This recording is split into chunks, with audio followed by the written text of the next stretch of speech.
Bueno, hay el juicio en ausencia, ¿sí? Una herramienta necesaria para la justicia. Países como España, Francia, Alemania e Italia ya cuentan con normativas similares. Permitirá juzgar a acusados que se niegan a presentarse en los tribunales argentinos. Podrá usarse en casos excepcionales de extrema gravedad, como los atentados a la AMIA y a la Embajada de Israel. Ya la tenemos en línea a Cintia Castro, a la doctora Cintia Castro, abogada experta en delitos de corrupción. ¿Qué tal, doctora? ¿Cómo le va? El doctor Delí y todo el staff de aquí de Radio del Plata. ¿Cómo anda? Buenas noches. ¿Qué tal? Muy buenas noches. ¿Cómo le va, doctora?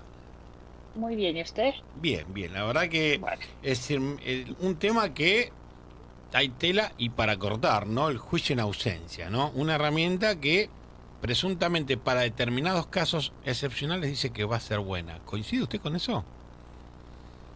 sí, coincido, porque el Estatuto de Roma incluso tiene mecanismos para juzgar en ausencia acusados de crímenes de lesa humanidad. Lo menciona el artículo 7 del Sí, Estatuto de Roma. El Estatuto da creación, ¿no?, a la Corte Penal Internacional.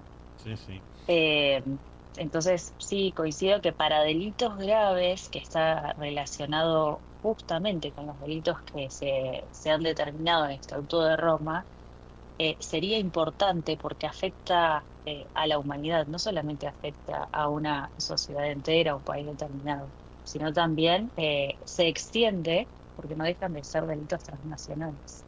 Claro. El tema, doctora, una cosa hablar delitos de lesa humanidad, ¿no? Que estamos hablando con el Estatuto de Roma. Ahora, el tema es para los derechos internos de cada país. ¿Usted ve factible para algún u otro tipo de delito dentro del derecho interno del Código Penal?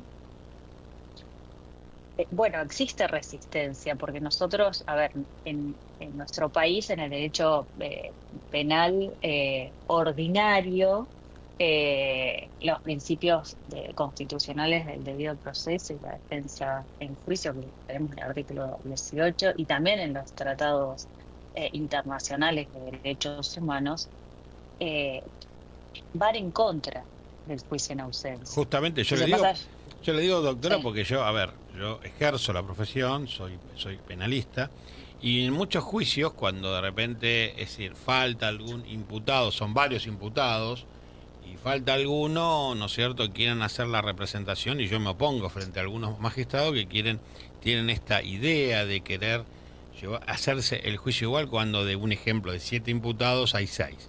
Entonces buscan, Ujú. no, lo que pasa es que lo hacemos en forma telemática, si lo llegamos a ubicar. No, le digo, doctora, creo que no, debe estar presencialmente. Y yo Ujú. soy uno de los que se opone al debate oral, Ujú. es decir, cuando tengo una cantidad de imputados, por más que yo no ejerza la defensa de ese imputado, creo que él afecta y gravemente. Esto es lo que yo opino. ¿Coincide conmigo? No, eso sí, pero estamos hablando de otro tipo de delitos, Claro. porque el proyecto de ley que se ha propuesto desde el Ejecutivo es justamente con estos delitos De graves, corrupción, ¿no? que lo determina el artículo 7 del Estatuto de Roma. Claro. Y también tenemos que tener presente, sí, porque en esos casos en los que usted menciona, por ejemplo, no sé, un robo, estamos hablando de delitos de una persona hacia una persona, Claro, no delitos que afectan intereses generales, claro. porque si no, se vería afectado también el principio de legalidad. Usted, como profesional del derecho penal, Ujú. sabe que cualquier ley posterior que sea en perjuicio del imputado, eh, bueno, no debería prosperar. Exacto. Pero también acá otra cuestión importante es que la modificación que se intenta realizar es al Código Procesal Penal, Ujú. que regula el procedimiento Claro. de las leyes sustantivas, que es para hacer valer los derechos que instauran esas leyes. No se propone una modificación de las leyes de fondo del derecho. Claro, claro. Entonces, estamos hablando del Código Procesal. No hay una modificación de lo que implicaría el debido proceso y la defensa en juicio.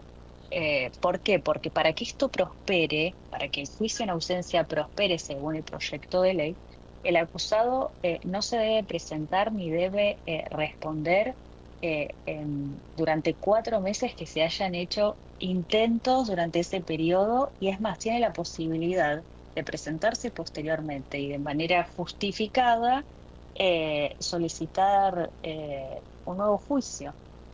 Solo en 2 supuestos lo menciona el proyecto.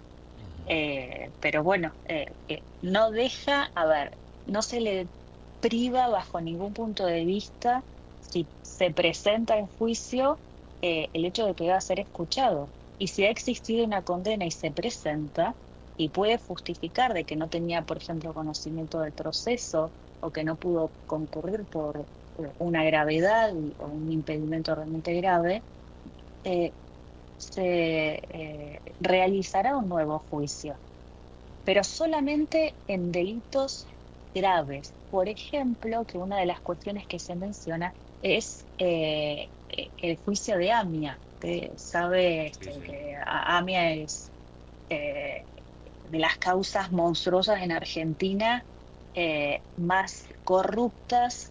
De hecho, se dividió en 2, AMIA 1, AMIA 2, y en la segunda es la corrupción judicial que ha afectado la voladura. Entonces, o sea, que ha afectado el juicio y la correcta administración de la justicia. Cintia, entonces, si no cambiara la legislación en la causa, si la justicia no tiene los elementos necesarios para poder actuar, se va a seguir reclamando justicia por la AMIA porque todavía en este momento no pueden juzgar a esa gente, ¿es así?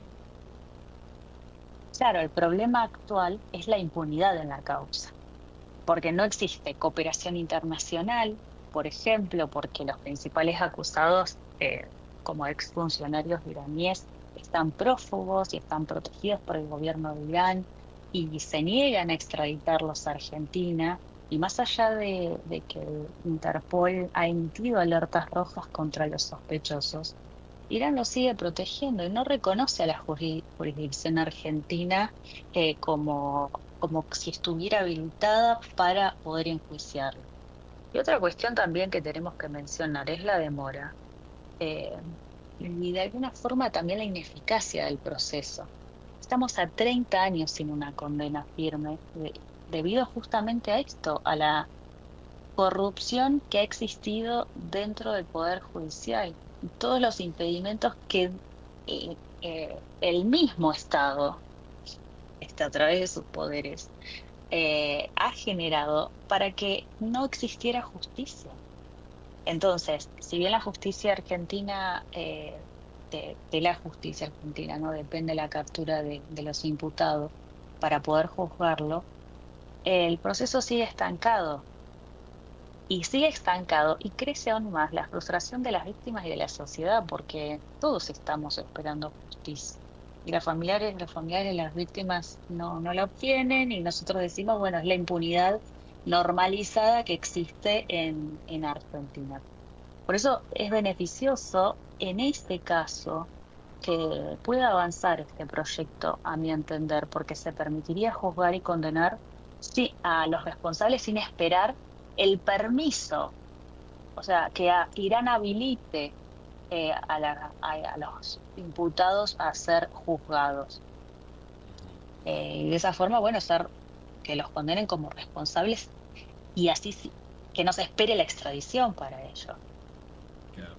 Doctora, evidentemente este proyecto va a estar bastante debatido en el Congreso de la Nación, porque obviamente me supongo que la oposición va a tratar de oponerse, toda vez que si venimos con tantos años del ejercicio de que hay que respetar las garantías constitucionales de todo imputado, entonces como que ahora girar en este punto se va a encontrar con un frente en donde van a resistir, ¿no es cierto?, dentro de lo que es el debate.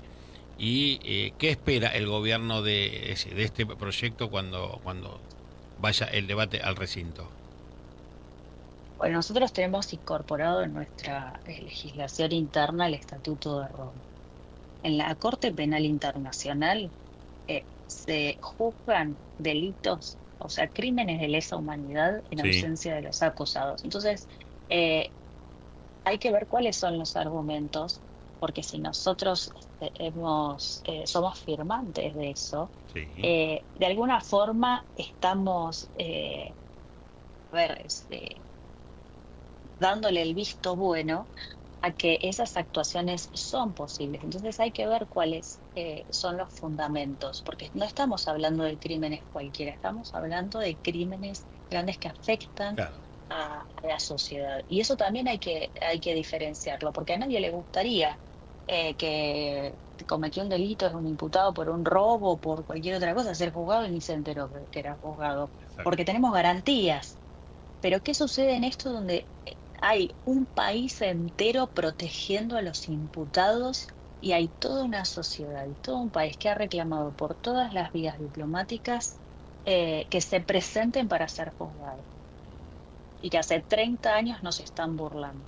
Por supuesto que pueden existir riesgos y bueno, las críticas van a ser enormes, pero y una de esas que considero yo que pueda existir un rechazo internacional y diplomático a esto, porque quizás podrían no reconocerse las condenas dictadas en ausencia Eso y le, también eso le puede iba, no existir. le, Sí. le iba a preguntar justo, mire, usted me sacó la idea, porque más allá que se enjuicia a estas personas y estas personas salgan condenadas en ausencia, ¿qué va a pasar con la legitimación de las condenas que surjan de un proceso penal así, me entiende?